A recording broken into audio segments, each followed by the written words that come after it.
Komið sæl, ég Arnar Þór Jónsson.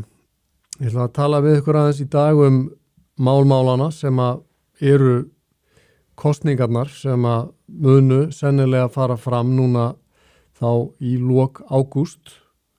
Það eru kosningarnar það hvort að ég halda áfram aðildar viðræðu við Evrópusambandið eins og það er orðað.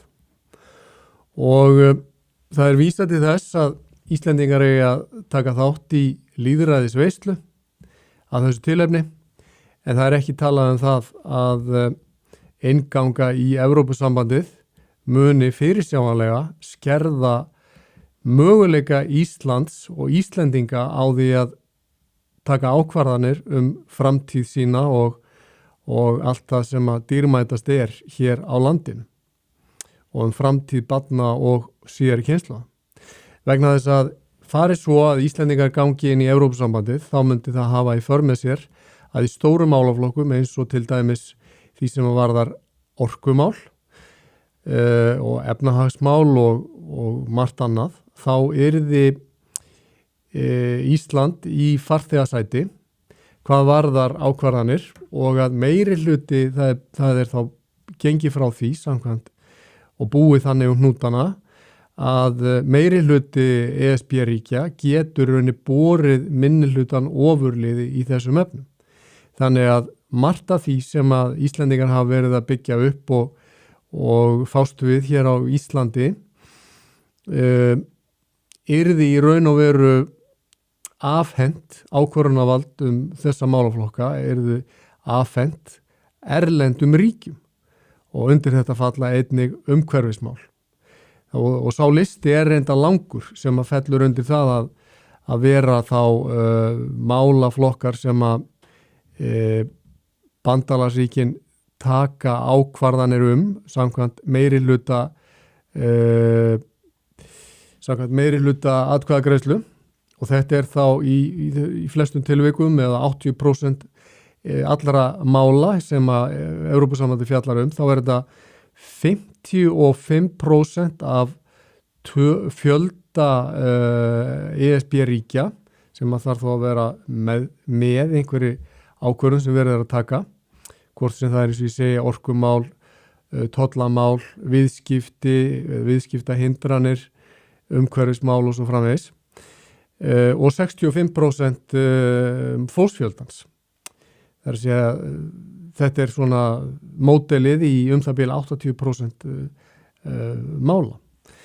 Svo að áhættan sem í því fólkin að ofurselja sig þessu 400 milljón manna ríkja sambandi geigvænleg fyrir þjóð sem telur tæplega 400.000 manns. Og þó að stuðningsaðilar þessarar þjóðaratkvæða greiðslu svokölluðu tali og kynni þetta til söguna sem einhvers konar lýðræðislegan stórkostlegan áfanga í sögu lýðræðisins, þá í raun og veru væri verið að vængstífa íslenskt lýðræði með þessu.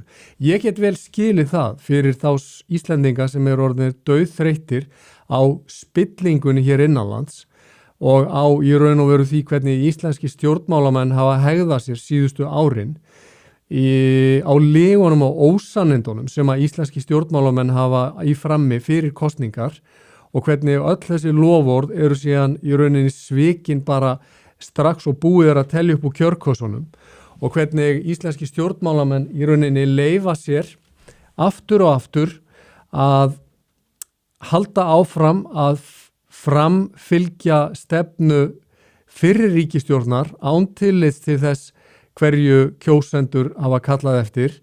Ég skil vel að Íslendingar segi margir það full reynt, við getum ekki stjórna landin okkar, við verðum að fá útlendinga til þess að stjórna því. Við verðum að fá útlenda sérfræðinga til að stjórna þessu.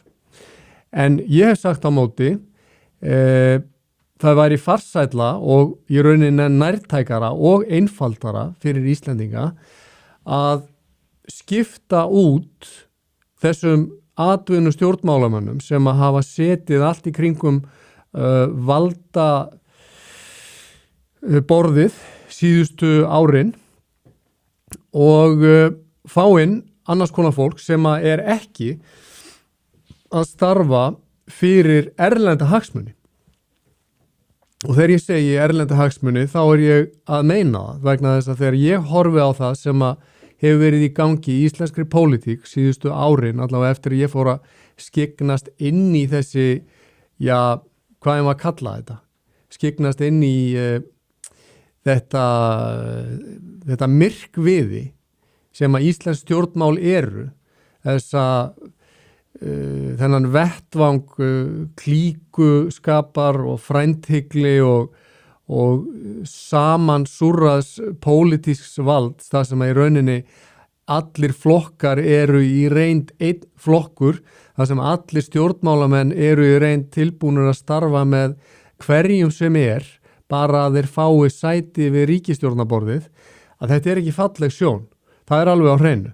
En ég tel að það væri samt auðveldara að endurnýja þetta hér innanlands heldur en að vænta þess að fólk sem hefur jafnvel aldrei komið til Íslands, fólk sem hefur hollustu gagnvart öðrum hagsmunum heldur en íslenskum hagsmunum, að þetta fólk sem enginn þá Íslendingar hefur kosið og við vitum ekkert hvert og hefur setið á skrifstofum á meginlandi Evrópu alla tíð, að þau ætla að fara að gæta hagsmuna lands og þjóðar hér. Þið skiljið hvað ég meina. Þannig að hreinsun og tiltekt á okkar eigin heimili auðvitað getur verið leiðileg og hún getur verið á sinn hátt tímafrek og kannski erfið á stundum, en hún þó miklu betri kostur heldur en að við gefumst upp, setjumst á gólfið og köllum eftir því að einhverju menn utan úr heimi komi og fara að taka til á okkar eigin heimili. Þannig að staðan sem uppi og staðan sem að teiknast upp á Íslandi býsna alvarleg og nú látin fyrrverandi forsætisráðherra Íslands, sá sem hefur setið lengst á þeim stóli hér innanlands, Davíð Oddsson, blessuð sé minning hans. Davíð var mér vinveittur og bauð mér oftar en einu sinni í kaffispjall og ég man vel eftir því að Davíð sagði einu sinni við mig, hann fór hann að ræða við mig Jóhannustjórnina og afrek þeirra innan gæsalappa, að þá sagði hann þessa sögu. Hann lýsti þessu þannig að og þetta maður sem hafði augljóslega stúkusæti á það sem var að gerast. Hann sagði, þetta gekk þannig fyrir sig, að það fór á stað svo kallara aðildarviðræður. Fólk var sent hér úr ráðuneytunum og alveg fínt fólk með fína skjalatöskur og þau fóru til Brussel með svona þykka skjalabunga og komu á fundi þar og sögðu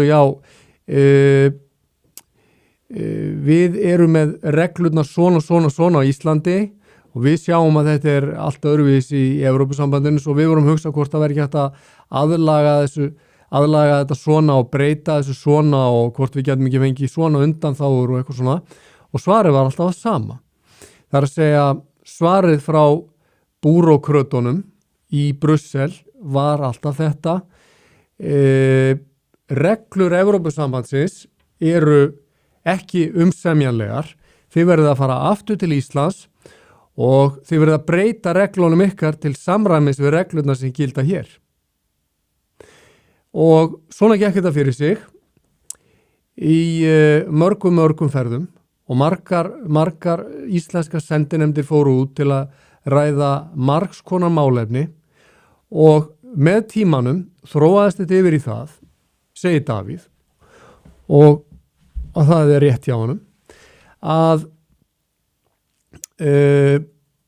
íslenska sendinefndin og sendinefndunar komu út og gáfu skýrslu það hvernig búið væri að breyta íslenskum lögum og reglum til samræmis við reglur Evrópusambandsins.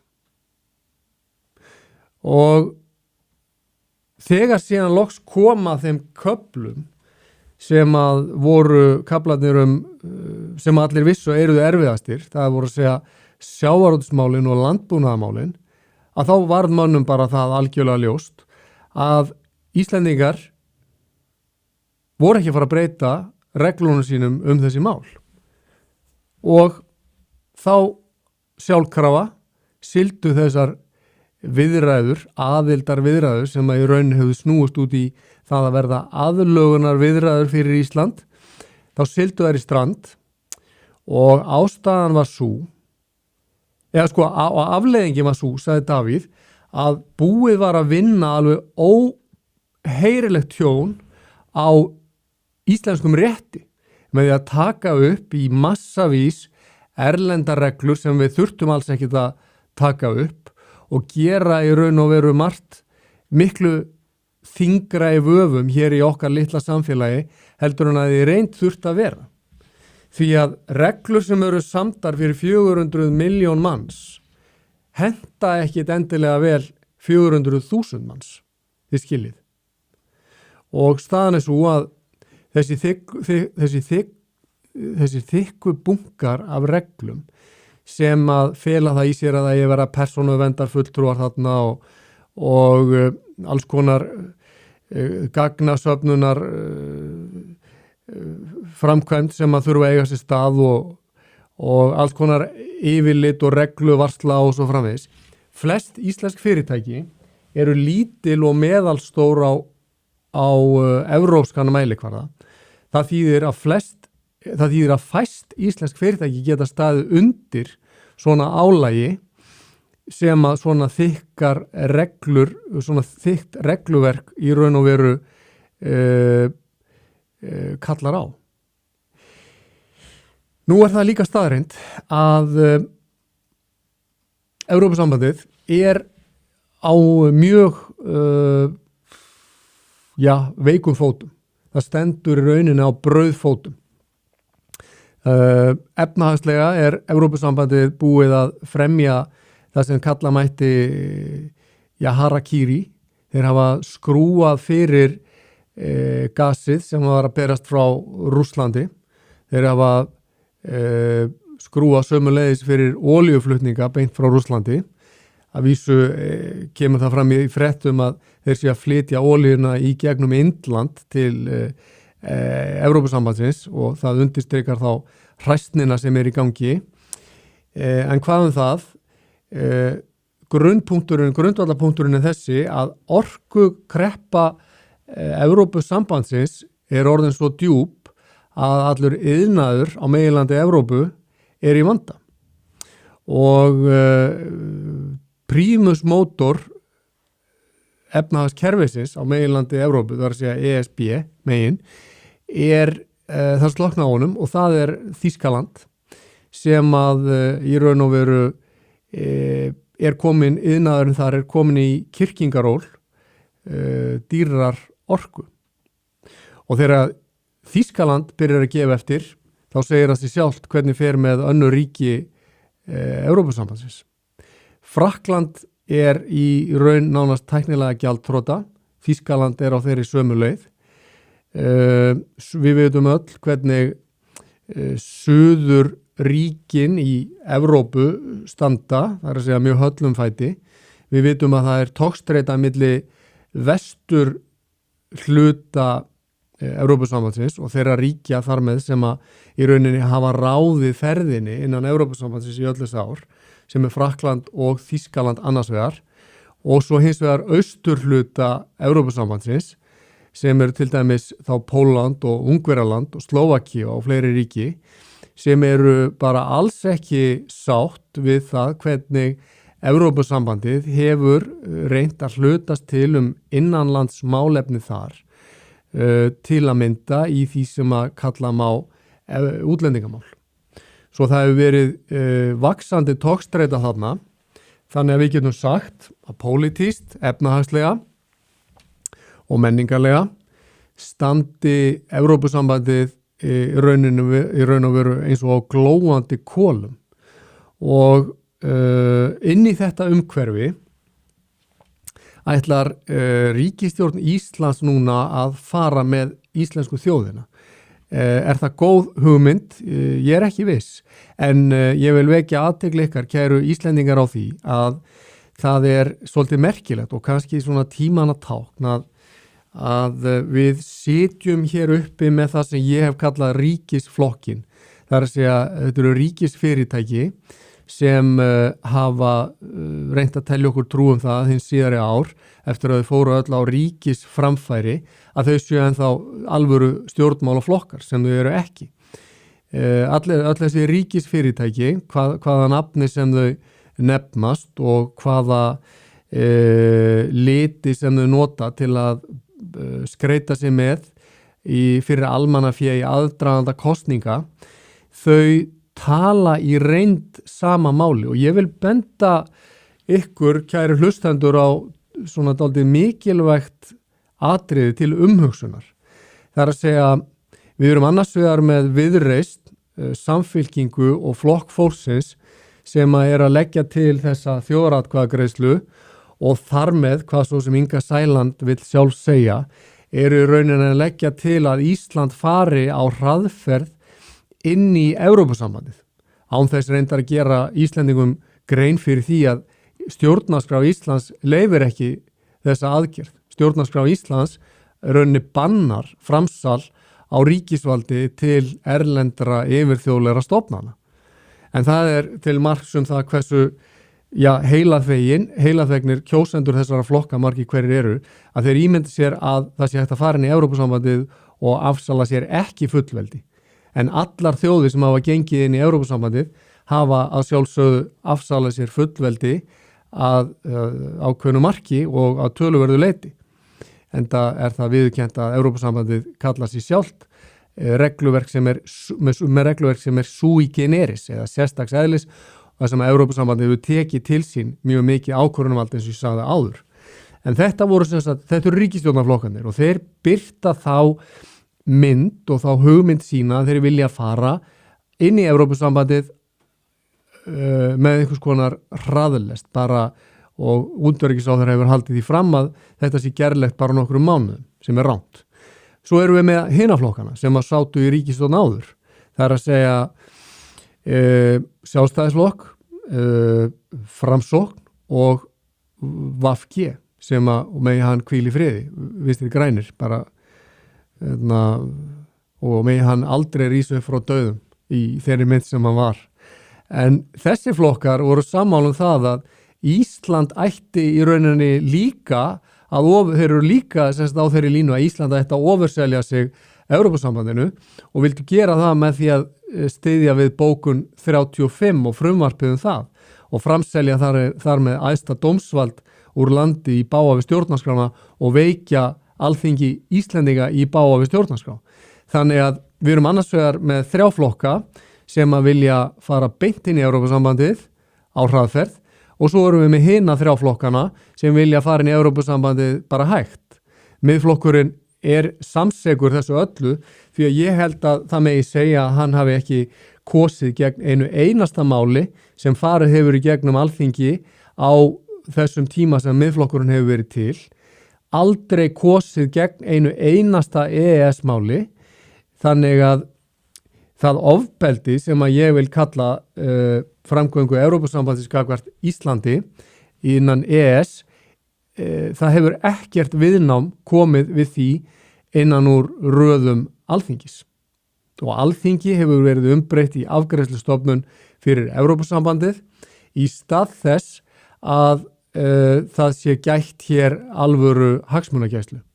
Nú Davíð Oddsson, fyrirnefndur, sem og Jón Baldvin Hannibalsson, þeir sögðu báðir við mig, ég fór til þeirra beggja árið 21 eða 2 og ég spurði þá út í þetta með neitunarvald Íslands innan Evrópska efnahagsvæðisins. Þeir sögðu báðir, þó þeir séu ósamála mjög margt, þá sögðu þeir báðir, við hefðum aldrei farið inn í EES ef það hefði ekki verið búið að semja það að Íslendingar hefðu skýrt neitunarvald. Nú liðin, og svo mörg voru þau orð, en nú liðin rúmlega 30 ár, Ísland hefur aldrei á þessu tímabili beitt neitunarvaldi. Inn í íslenska rétt hafa streymt í gegnum EES-samningin þúsundir lagareglna án umræðu og Ísland hefur lagst marflatt fyrir Evrópusambandið á þessum tíma, fyrir utan síðan þessar misheppnuðu aðildar viðræður Jóhannustjórnarinnar sem að skoðuðu íslenskan rétt algjörlega nauðsynjalausu en þá frekar.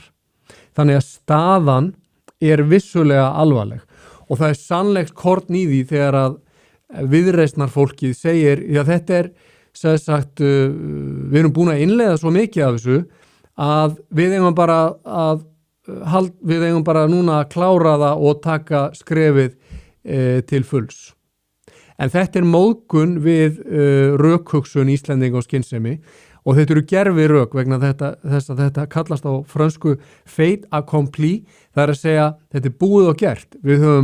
Með þessu verið að segja það búið að lauma umræðulaust í gegnum þing og framkvæmdavald þúsundum lagareglna og gjörbreyta íslenskum rétti til íþyngingar fyrir íslensk heimili og íslensk fyrirtæki og við stöndum núna á árinu 2026 frammi fyrir því að öll þessi hugsunarlausa og bremsulausa innleiðing það bil að fara stór skaða íslenskt atvinnulíf og efnahagslíf þegar að það leggjast á flugfélögin og skipafélögin milljarðar í gjöld á hverju einasta ári og þetta eru tugir milljarða á ári sem þessi félög get ekki staðið undir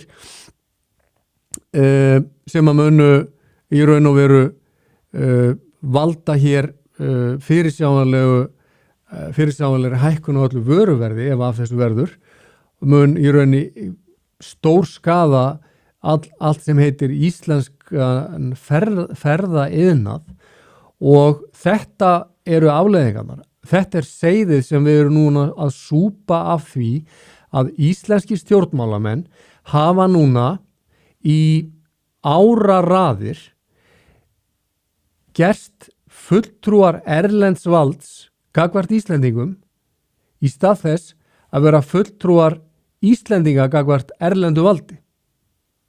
Og ég tek það fram, ég kann vel við Sigmund Davíð Gunnlaugsson en mér sýnist að hann hafi því miður meðan hann var forsætisráðherra líka tekið þátt í þessu þegar hann flaug til Parísar hér árið, ekki svo sælla minningar, og skrifaði undir Parísar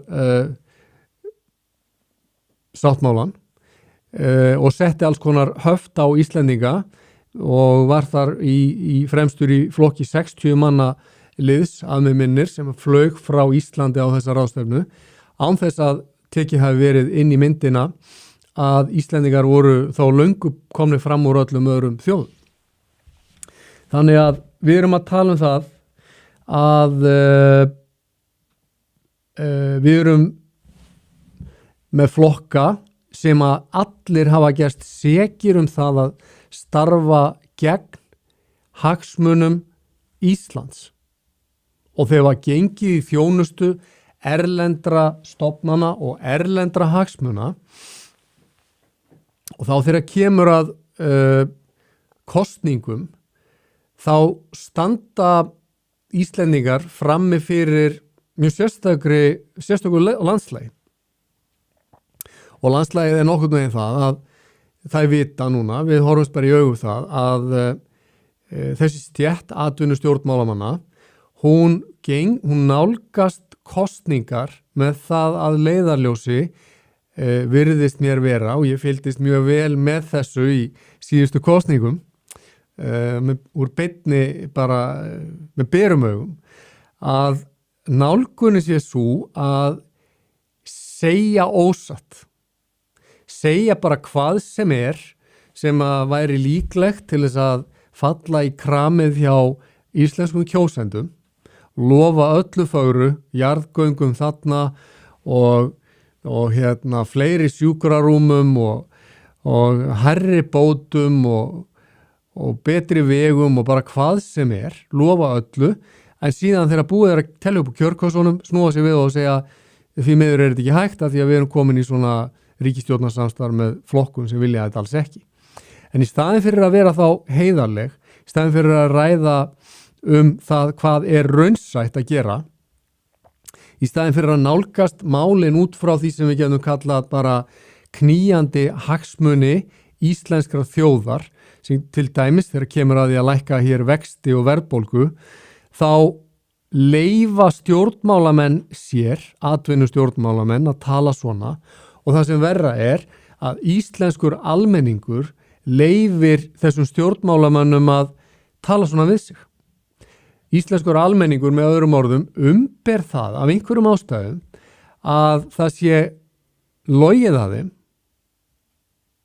stöðugt í aðdraganda kosninga og við erum í raun og veru kannski orðin svolítið skemmt bara hreinlega af því hvernig íslensk stjórnmál hafa afbakast í seinni tíð. Vegna þess að þetta er ekki eðlilegt. Ég átta mig á því vissulega að vettvangur stjórnmálana er eins og þetta er, ég hef líkt þessu við það að fara að keppa í mýraboltanum á vestur og fjörðum. Því að maður veit að þegar maður stígur út í þennan drullupoll sem þau eru, að þá mun maður óhrengast og það munu ausa auri yfir mann og skítkastið mun ganga yfir alla þá sem að reyna í raun og veru að tala með öðrum hætti heldur en atvinnu stjórnmálamenninni gera. Heldur en flokksmaskínan, ríkisrekna flokksmaskínan gerir til að geta haldið áfram að soga orku og peninga út úr íslenskum skattgreiðendum. Þannig að hver sem að voga sér að reyna að gagnrýna þetta kerfi, hann veit að hann færi yfir sér drull og skít. En ég held að það hafi verið grískur heimspekingur, ég held að það hafi meira sér verið Aristóteles sjálfur, sem sagði að af þessum ástæðum, þess að þetta er vissulega ekki nýtt, að lýðskrumarar vaði uppi og yfirbjóði hvern annan til að fá sæti við háborð valdsins.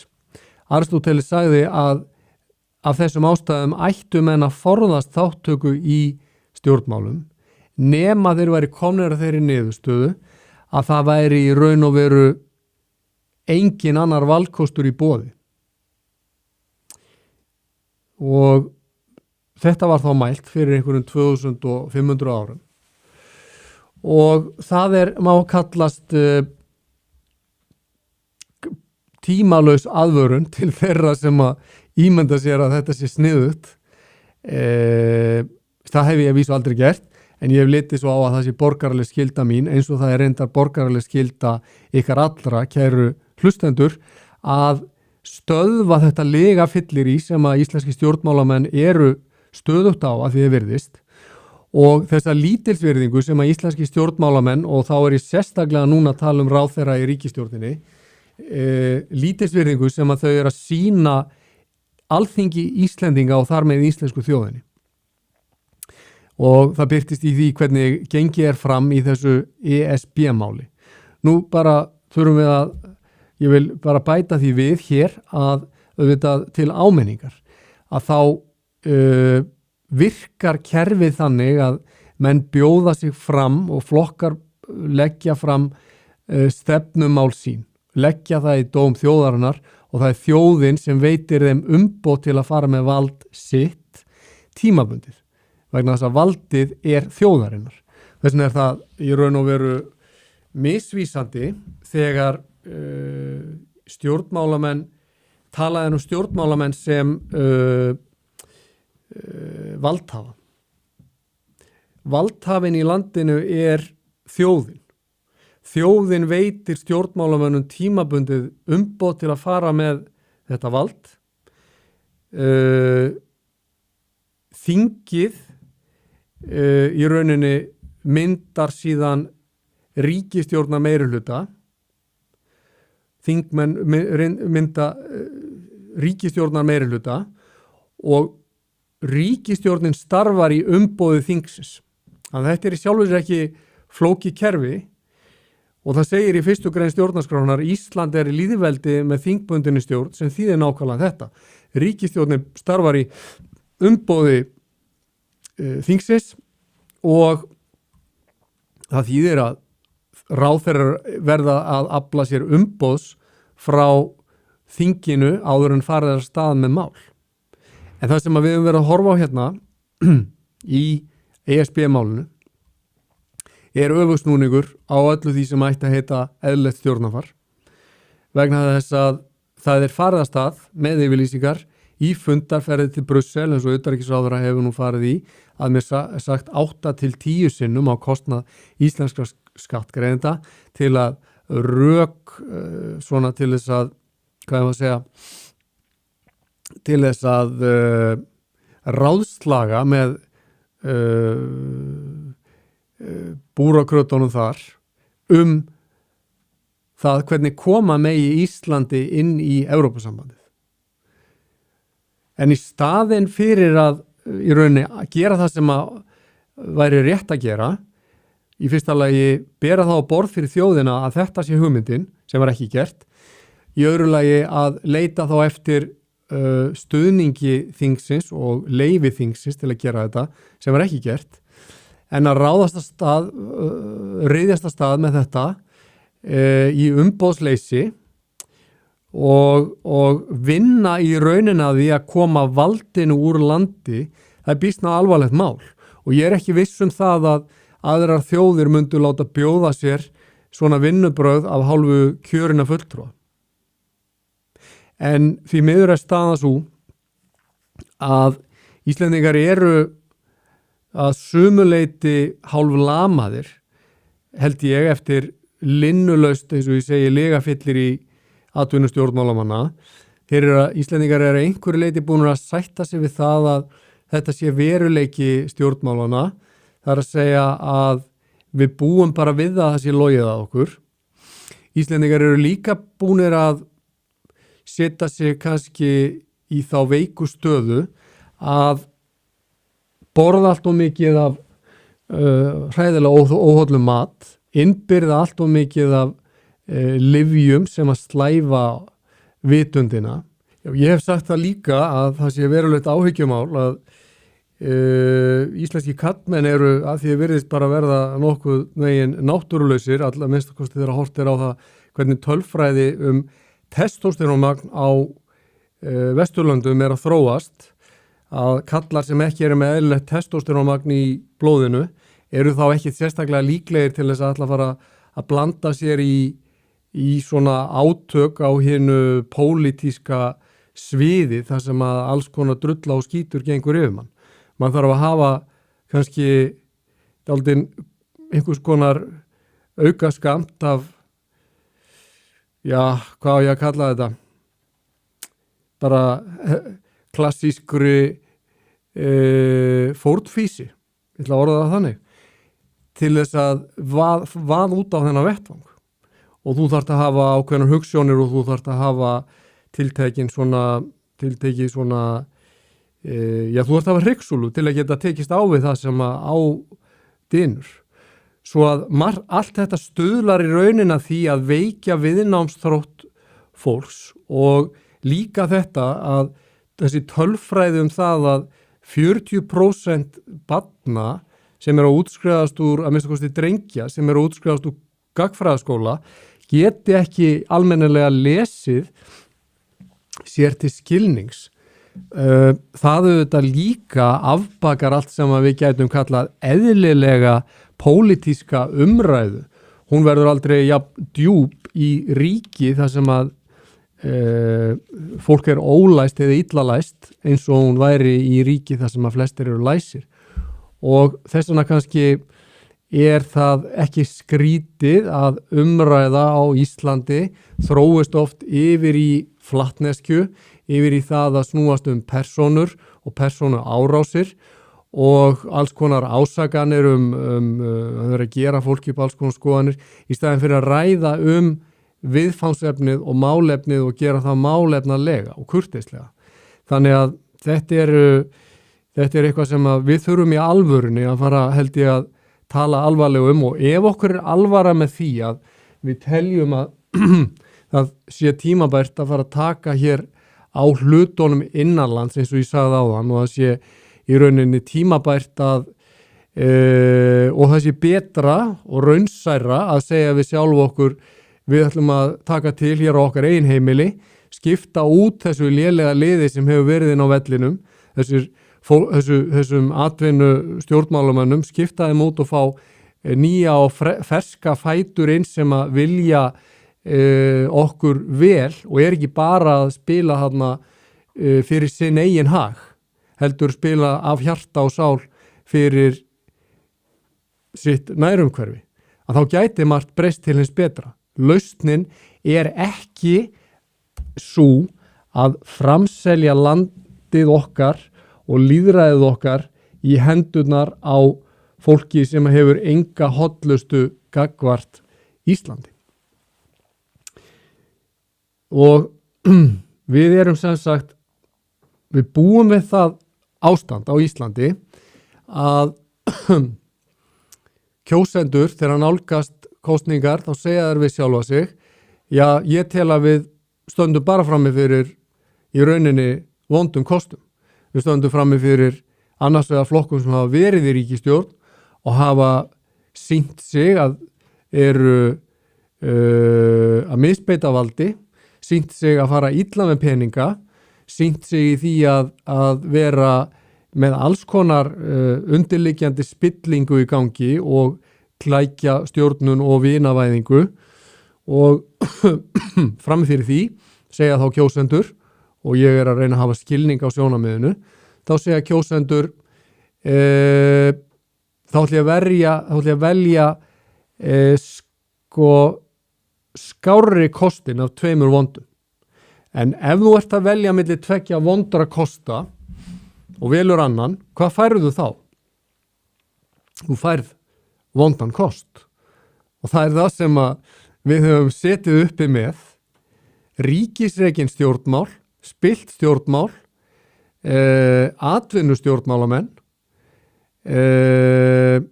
stóran hluta atvinnulífsins sem er komin í áskrift hjá vinum sínum hjá stjórnmálaflokkunum og atvinnulíf og í raun og veru þjóðlíf sem snýst meir og meir þessa dauðu hönd og þennan dauða miðpunkt sem ríkið er. Þannig að ríkið sjálft framleiðir ekki verðmæti. Það má minna á það og Evrópusambandið framleiðir ekki verðmæti. Evrópusambandið í raun og veru eins og auka lag af ríkisstjórn ofan á ríkisstjórnina sem við höfum hér fyrir. Þannig að ímynda sér að við leysum vandamálin, spillinguna, ógagnsæið, skrifræðið, tímasóunina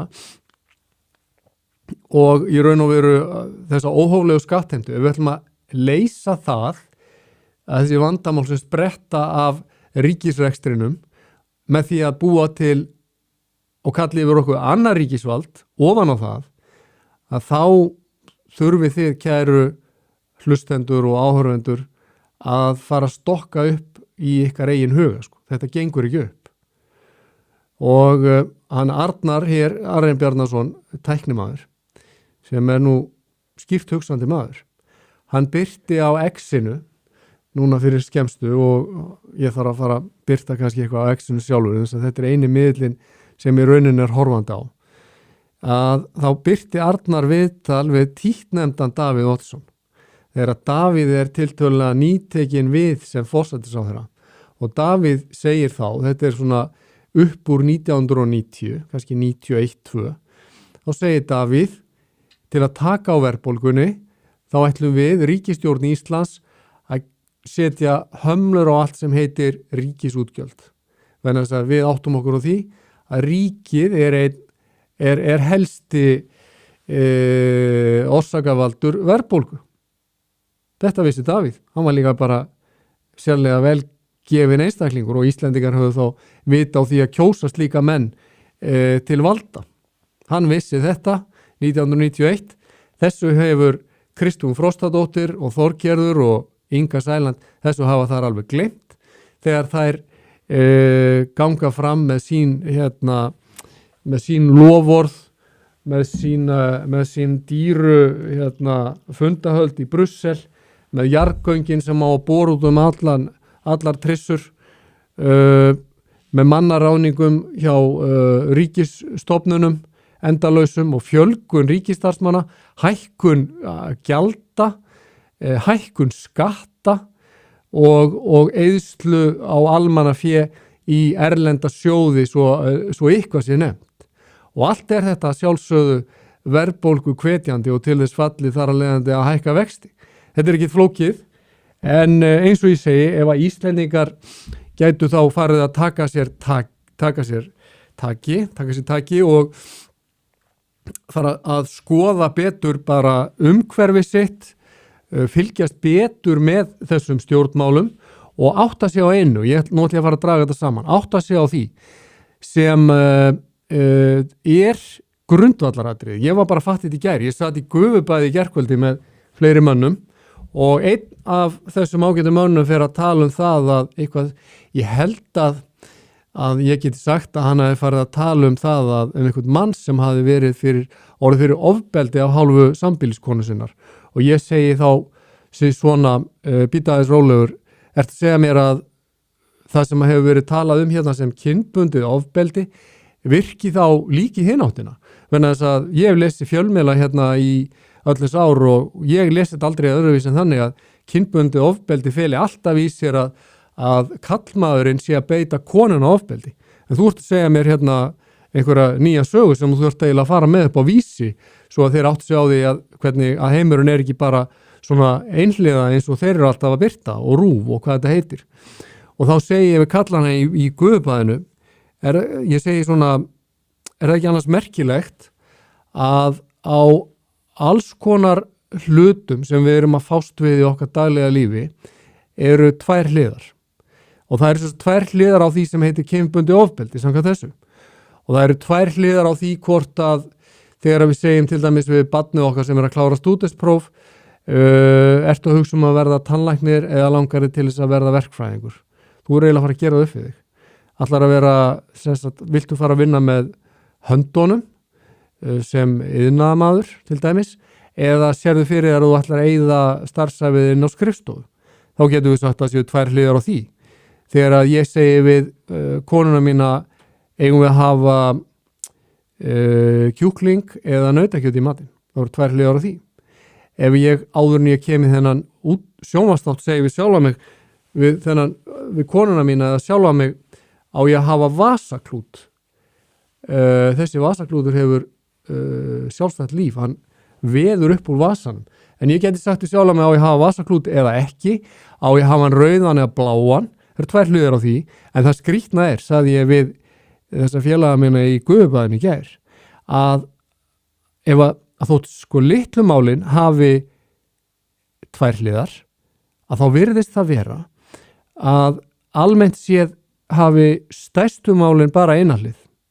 Þannig að ef að fylgst með fjölmiðlum frá degi til dags, þá sjáum við bara eina hlið.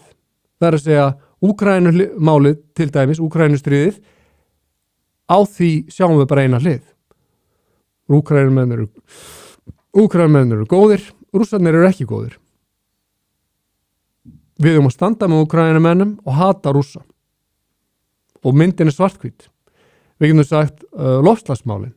Á því er bara ein hlið eins og hún birtist okkur í fjölmiðlum. Höfin er að brenna, höfin er að sjóða og loftið er að brenna og hver sem efast að þetta sé svona, hann er samsæriskenningamæður. Ein hlið á því. COVID, ein hlið á því. COVID var stórhættuleg drepsótt þó að tölurnar bendi til þess að hún hafi í rauninni verið á pari við tiltölulega slæma flensu, árlega flensu. Hver sem efast að COVID hafi verið stórhættuleg drepsótt og það hafi verið réttlætanlegt að skella öllu þjóðlífinu í lás, reka fólk heim til sín og loka það inni vikum og mánuðum saman, prenta peninga í milljarðavís og skuldsetja ríkissjóð langt inn í framtíðina. Hver sem efast að þetta hafi verið réttlætanlegt, hann er samsæriskenningamæður og álhattur, hann er anti-vaxxer og á þessu máli eins og mörgum öðrum er þá bara ein hlið. Er þetta ekki sérstakt? Og er ekki þessi tími þá í raun og veru bráðum að verða útrunnin? Mér heyrist það þegar ég tala við fólk á förnum vegi og ég veit ekki hvernig þið upplifið það, en mín tilfinning er svo að venjulegt fólk sé farið að átta sig á því að við séum eins og ég sagði í upphafið þessa þáttar syndandi í einhvers konar líga þykni sem að búið að skapa af hálfu fjölmiðla, af hálfu stjórnmálaflokka og hagsmunaaðila. Þar sem við fáum í stærstu málum ekkert nema aðra hlið á því sem að við að etja og umræðunni þannig stýrt að hver sem ætlar að leyfa sér að hugsa út fyrir kassan má búast við því að vera kallaður öllum illum nöfnum. Sá sem ætlar að rugga hinum pólitíska bát getur búist við því að vera kallaður öllum illum nöfnum. Sá sem ætlar að leggja til aðrar lausnir til dæmis en þær að vestræna þjóðir setji sjálfar sig í kyrkingaról og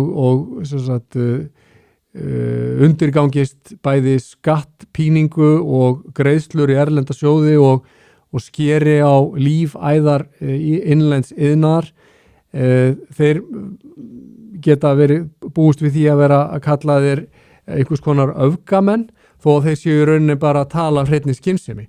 Og þá segir skynsemi okkar það, kæru hlustendur, svo ég dragi þetta saman, að við eigum að hafa kjark til þess að beita okkur eigin skynsemi, við eigum að hafa þor til þess að tjá okkur, við eigum að vera menn til þess að láta engan skip okkur fyrir það hvað við megum segja og hvað við megum gaggrýna.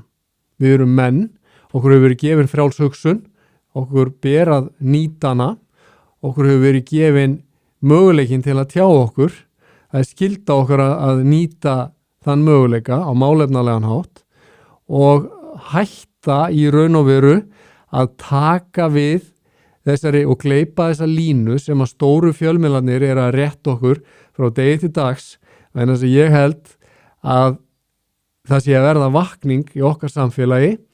Venjulegt fólk farið að spurja spurningar sem það þorði kannski ekki að spurja fyrir fáum misserum síðan og það að átta sig á því að við erum nánast búandi í einhvers konar trúmannsjó.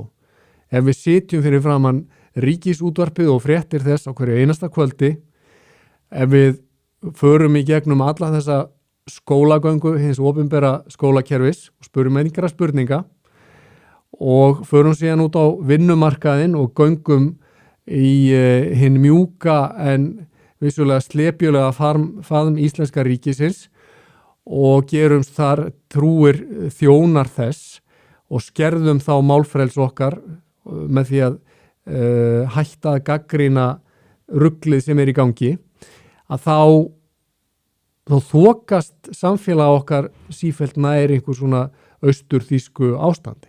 Þess vegna það áskorandi mín og ykkar sem það að hlusta að við slökkum á ríkisútvarpinu, slökkum á fréttatímum sínar, opnum augun fyrir því sem að gerast í heiminum, farið inn á Exið, lesið það sem að Arnar vinur minn að skrifa þar og birta, lesið bloggið mitt, lesið bloggið hjá Páli Vilhjálmssyni, Geir Ágústsyni, lesið bloggið hjá Jóni Magnússyni, skoðið þá ótrúlegu fyndnu og skemmtilegu en oft á tíðum sérstaklega stuðandi vissulega umræðu sem í gangi inn á Exinu sem skemmtileg og holl og hættum að vera svefngenglar, tökum mataræðið okkar í gegn, hættum að innbyrða öll þessi lyf, hættum að drekka alla þessa góstrykki og förum að kannski að tala oftar við fólk. Ef við ætlum að fara í göngutúr að fara kannski út að ganga með fólki sem við getum tala við, hittum fólk augliti til auglitis, rjúfum þessa félagslegu einangrun sem að við höfum, sem sjálfsköpuð félagsleg einangrun sem að veldur þunglindi og deburð og vanmetakend í allri sinni mynd. Við erum sköpuð í Guðs mynd og það þýðir það að við getum hafið okkur yfir þetta jarneska svið. Við getum hort á tilveru okkar ekki bara í láréttu samhengi heldur líka í lóðréttu samhengi og svara spurningum sem að varða gott og illt. Þið skiljið hvað ég meina. Þannig að það hinn eini sanni mælikvarði á okkar athafnir, það mælikvarði, þetta gott, þetta illt, þetta rétt, þetta rangt. Og á þann mælikvarða erum við í raun og veru metin þegar allt talið. Ég ætla ekki að þetta lengra, kæru hlustendur, bara þakk fyrir, ég þakka þeim sem að komast á leiðarenda með mér. Mér liggur margt á hjarta og margt að tala og í næsta þætti þá hef ég áhuga á því að tala þennan gegndarlausa brjálaða stríðsrekstur sem að Evrópusambandið hefur verið að styðja.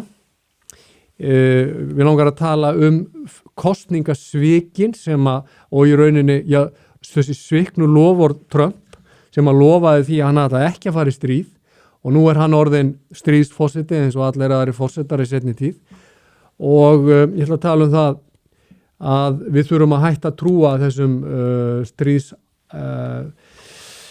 áróðri. Við höfum ekki að taka þátt í þessu. Íslendingar ekki að niðurlega sjálfa sig með að taka þátt í því. Við græðum ekkert á því fjármagna stríðs bomburnar, frelsis bomburnar sem Bandaríkjamenn og aðra NATO-þjóðin láta nú rigna yfir hinn og þessi svæði veraldarinnar. Frelsis bomburnar sem að falla á fólk úr 30.000 feta hæð. Ég held að það sé komin tími til þess að Íslendingar fari að taka einarða afstöðu gegn þessum gegndarlausa stríðsrekstri og losi sig við ráðherra og embættismenn sem að vilja leggja þessu lið. Við höfum að hætta að borga í þetta, við höfum að vera trú þeim hugsjónum sem að íslenska lýðveldið og fullveldið var reist á. Ég þakka þeim sem hlýddu.